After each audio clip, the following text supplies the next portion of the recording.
नमस्ते दोस्तों। तो देखिए ये माल मैंने आपको बताया, कल भी बताया था और आज भी बता रही हूँ। ये माल है मोहिरा करके इसका नाम है। इसका शर्ट, सूट, कुर्ती, गाउन सब बनते हैं, बुरके भी बनते हैं। मात्र 250 रुपये किलो के भाव में आया हुआ बहुत ही अच्छा माल है। तो देखिए 1000 किलो का पार्सल कल भरा था, आज भरने जा रही हूँ 500 किलो का पार्सल हैदराबाद में।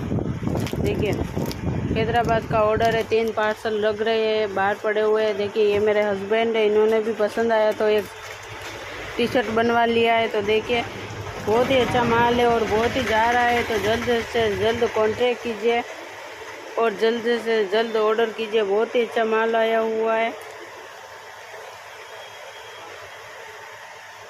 और मैं नंबर दिए हुए कॉन्टैक्ट करिए। व्हाट्सएप पे बात कर सकते हो। ऑल इंडिया में मेरी डिलीवरी रहेगी। देखिए इस टाइप का माल है, जा रहा है, अभी जाने वाला है।